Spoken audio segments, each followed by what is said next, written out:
रात्रभर लाईट नाही आमच्या घरामध्ये। सकाळपासून 2 इलेक्ट्रिशियन येऊन गेलेत आणि चेक केलं पण काही फॉल्ट समजत नव्हता। तर आता आमचे जे मेन आहेत ना इलेक्ट्रिशियन ते आलेत आणि त्यांनी पण हे बघा आता हे बोर्ड वगैरे सगळे खोलले तर फॉल्ट भेटला इथं। हे बघा पुढे बापरे एवढी केबल जळाली की। हा इथून हे बघा हा हे इथं काळं झालंय ना इथं स्पार्क झालेलं आहे बघा। अच्छा इथं स्पार्क झाला म्हणजे बराच मोठा झालेला आहे। हे काय पूर्ण पाईप काळा काळा झालाय तो। हा जॉईंट होता केबलला। हा जॉईंट मारलेला माग यांनीच मारलेला जेव्हा वायर नव्हती आणलेली पूर्ण ती।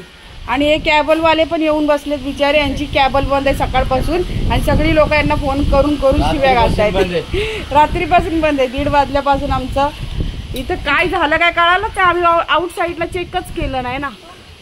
सकाळपासून आपली लाईट गेले करतोय आणि हे बघा बापरे बघा किती जळाली आणि अशीच होती नशीब कोणी बघितली नाही आणि हात नाही टच म्हणजे भिंतीला टच नाही झालं त्याला। हा भिंतीला जर अशी दरवाजा टच झाला असता ना। अच्छा हा आता टच नाही होत ना।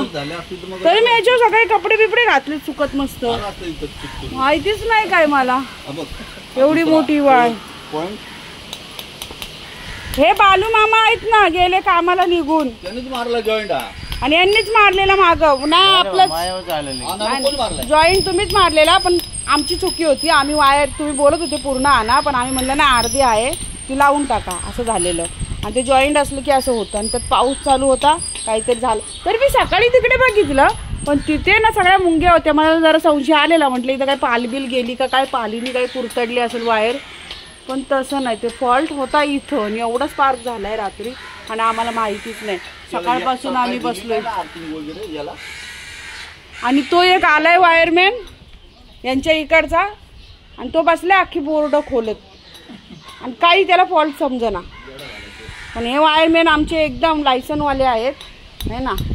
2 मिनिटात मॉलमध्ये सर्व्हिस रिटायरमेंट आहे 2 मिनिटात त्यांना लगेच सगळं काय कुठं फॉल्ट लगेच समजलं। बिचाऱ्यांना कामावरून तसंच इकडे यायला लावले घरी पण नाही अजून गेलेत। टायगर माझा टायगर पण रात्री बिचारा काय काय काय झालं काय झालं यांची पण बिचाऱ्यांची कॅबल कारण कॅबलचा पॉइंट आहे ना इथून आम्ही त्यांना म्हणजे पॉवर सप्लाय केलेली आहे इथून दिलेली आहे कॅबलचं नेटचं वायफाय वगैरे त्यामुळे यांना त्रास झालाय। सकाळपासून कॉल करून करून लोकांनी हैराण केलंय। हा होणार म्हणजे होणारच। अहो एक घरातली होती म्हणून बरी आंघोळ तरी करायला भेटलं नाही। आमचा गिझर पण गेला असता मग सगळेच गेले असती तर 1 मीटर नाही ना 2 आहेत म्हणून बरं झालं।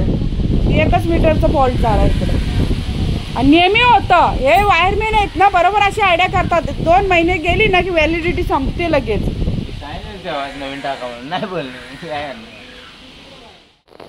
सुमित आलाय आता वायर घेऊन बघू कॅबल गेलेली पूर्ण जळालेली। काय काय आणलं टाय नाही आणली एवढी टाय आणले 3 डझन सांगितले 6 घेऊन 3 आणलेत त्यांनी फक्त 3 डझन सांगितले ते चालले 6 बोलला नाही रे बाळू। हा मग कोणत्या नीट आता कोणत्या भाषेत बोलायचं अहो 3 डझन बोलायचं ना त्याला तुम्ही 3 डझनच बोललेलं त्या येड्याने 3च दिलेत फक्त। जाऊ द्या वायरी आणि बांधा चांगला आता काहीतरी आहे आपल्याकडे रशीनी बांधा। आता मोठी आणली का तेवढीच आहे मोठी आणली ना। किती फेसची आहे ती 16 mm फेस हाले मोठा वायरमॅन किती फेसची आहे ती मला टाकायची सकाळी बोर्ड खोला नाही याला कोण मी तर खोलली तो तिने पण हाडक्याला जमाना झाले। ए पोरा इकडे या तुझी तर लय मजा झाली नुसती बाहेर फिरायची। काय काय चल घरात तुला काय फिरायला नाही नेणार तो चल नको काय जूस घरात चल घरात चल चल अरे घरात चल तू काय फिरायला नेणार जा राहू दे चालेल सुमित चल चल आत नाही चल चल चल राहू द्यायला वाटतं तशी काय संध्याकाळच झाली इथं अंधार पडलाय घरामध्ये, आम्हाला झोपा नाही रात्रभर आणि याला भटकायचंय. रात्री पण याला सोडलंय बा इथं येऊन, इथं दरवाजाजवळ येऊन उभा राहिलाय आणि भुकायला लागलाय. मी आली बघायला, तेवढाच इथं लाईट आलेली म्हणून मी झोपली. परत 1-1.5 तासांनी लाईट गुल. राह तिथंच, येऊ नको. गेला सुमित, या. हे पकडला पकडला. बांध बांध बांध बांध बांध, तिथं बांधून टाक, डायरेक्ट बांधून टाक, डायरेक्ट बांधून टाक. बांध. सांडा कुत्ता, त्याला जेवू तरी दे. जेवलाय पण नाही तो बिचारा. आल्या आला लगेच गेला वायर आणायला. किती आमची हालत झाली रात्री खराब.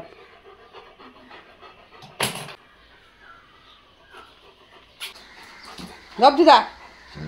आता पंखा येणार आहे, पंखा आता पंखा लागणार आहे. बघ बालू मामा आता मस्तपैकी लाईट लावणार आपल्याला, है ना. मग लाईट लागणार मग आपल्या इथं. मग तागुली मस्त पंख्याखाली झोपणार.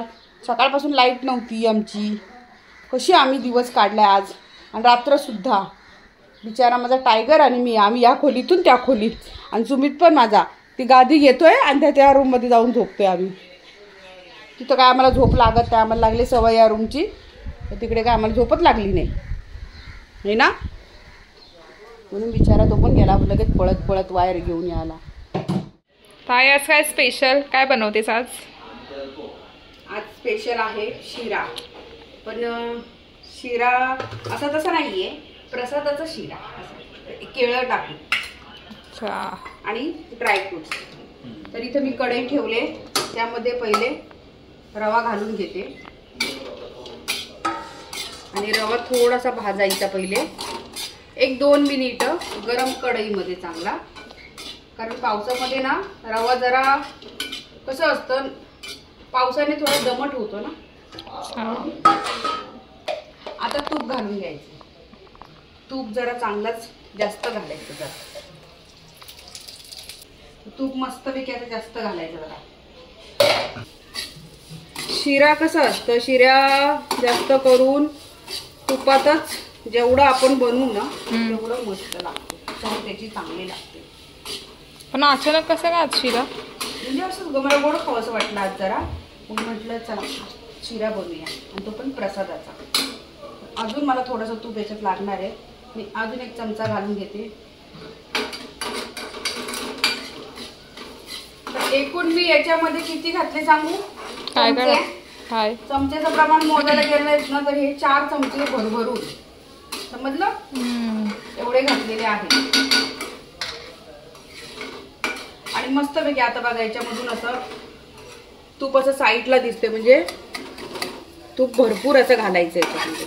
असं तुपाने टेस्ट चांगलं होईल का? हा, तूप साईडला असं सुटलं पाहिजे इतकं त्याच्यामध्ये ते तूप पाहिजे. आता हे भाजत असताना यामध्ये बघा हा 1 केळं घेतलेला आहे. हा मोठा नाहीये, बारीक आकाराचा 1 केळा. वेलदोडे म्हणजेच आपले किसमिस, ज्याला आपण मनुके बोलतो. आणि बदाम आहेत. बदामचे छोटे छोटे काप करून घेतले. माझ्याकडे काजू नाही आहेत, माझ्याकडे एवढेच ड्रायफ्रूट होते म्हणून मी एवढेच घालते. आता केळी पण यामध्ये जाते, या तुपामध्ये आणि रव्यामध्ये मस्तपैकी भाजून सगळं याचा गाळ करून घ्यायचा. कारण केळ्याचा गाळच होणार या गरम ह्याच्यामध्ये आपण घातल्यावरती. शिजून निघणार ते सगळे एकदम मस्तपैकी. असे तोडून घ्यायचे. हे बघ आता मस्तपैकी भाजून घेतलं हे सगळं. आता आहे ना चांगला ब्राऊन कलर आलाय, है ना. वास पण छान येतोय. वास पण मस्त ना, तुपाचा वास मस्त सुटलाय. आणि केळा पण बघ एकदम सगळा गाळ झाला, मॅश झाला त्याच्यामध्ये केळं, आहे ना बरे घातलेलं. आणि त्याचबरोबर ते ड्रायफ्रूट पण मस्तपैकी भाजले गेले त्यामध्ये. तर आता काय करायचं आपण, साखर आणि चिमूटभर मीठ. मीठ? हा मीठ पण शिऱ्यामध्ये मीठ नाही घालत तुम्ही? काय माहिती, मी कधी नकळत असं चिमूटभर मीठ घालायचं. त्याची टेस्ट बघ तू एकदा. मीठ पण टाकतात. हा, आणि साखर मी पहिले घालून घेते, कारण यामध्ये लगेच दूध घातलं ना मग ते बुडबुड बुडबुड बुडबुड होणार ना वरती. 3 चमचे मी साखर घालून घेते. अजून एक अर्धा चमचा घालते दूध. हा दूध घालून घेते. दुधाची मलाई नाही जाऊ द्यायची. अंदाजानेच मी सगळं घालते. हे बघा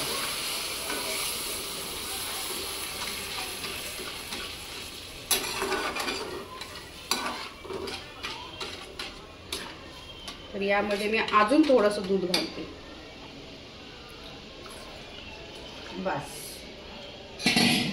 थोडं गॅस फास्ट करते.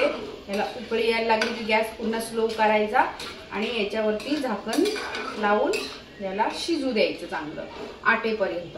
तर त्याच्या आधी काय करायचं इथे बघा वेलची आहे. तर वेलची मी अशी चांगली कुटून घेतली बारीक. पावसामुळे वेलची पण अशी थोडीशी ना ओलसर झालेली. वेलची पण अशी वरून वरून टाकायची बुरबुरायची. मला खीरवाणी दिसते काय ना तूप बघ ना किती सुटलंय मस्त. वास पण छान पण मस्त येतो त्याचा. आता याला उकळी यायला लागली. तर आता या पिरियड मध्ये काय करायचं त्याच्यावरती झाकण मारून याला ठेवून द्यायचं. हे बघा झाकण ठीक आहे. आता 2-3 मिनिटांनंतर 5 नाही 1-2 ते 3 मिनिटांनंतर बघायचं कोण. चला मी बघते आता. 1-2 ते 3 मिनिटं होऊन गेलीत आणि हे बघा शिरा मस्तपैकी असा शिजला आहे चांगला.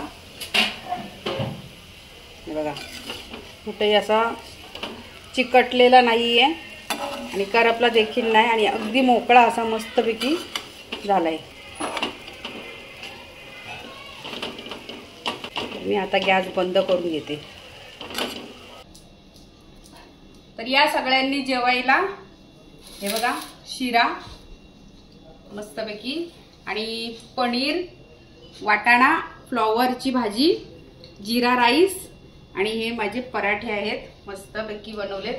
लेयर्स बघा किती सुटले त्या पराठ्यांना ना असे पॉकेट सगळे बाहेर आले. तर मी सर्वात आधी पनीरची भाजी टेस्ट करून बघते.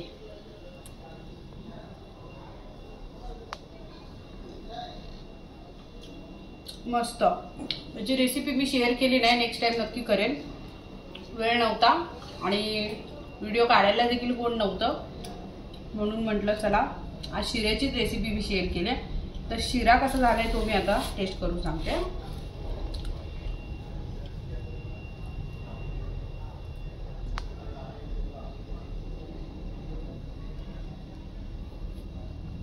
मस्त. न कळत मीठ टाकल्यामुळे ना या शिऱ्याची चव जरा वेगळीच लागते. एकदम मस्त झालंय आणि त्यामध्ये आपण केळं पण घातलेलं आहे ना.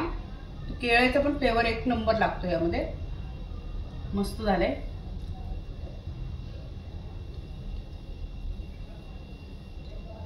तर या सगळ्यांनी जेवायला मी सगळं आता कंप्लीट करून घेते.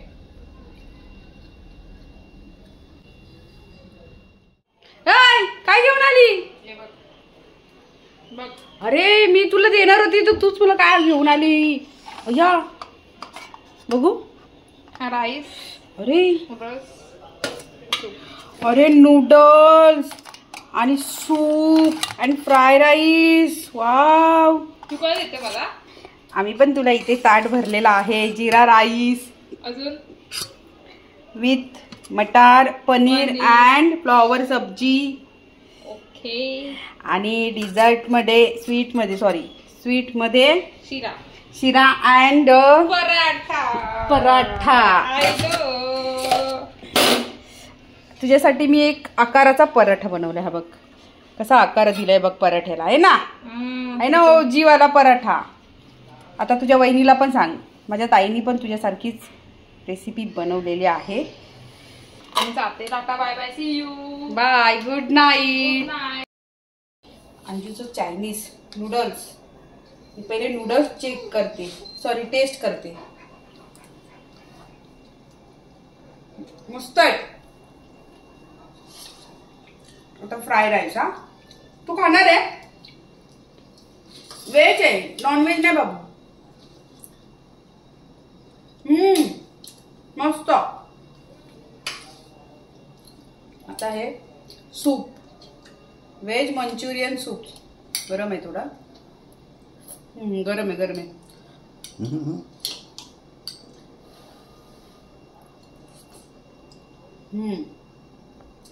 अप्रतिम मस्त बनवलंय. आता हे माझं सुमितच सगळं फिनिश करणार. आम्ही पण खातो चायनीज, पण सुमितचं हे सगळ्यात फेवरेट आहे. सुमितला आता फोन करते आणि सांगते तुझ्या बहिणीनी त्यासाठी आज नूडल्स आणलेत, तर मी परत एक बाईट घेते. खूप मस्त आहेत, एक नंबर.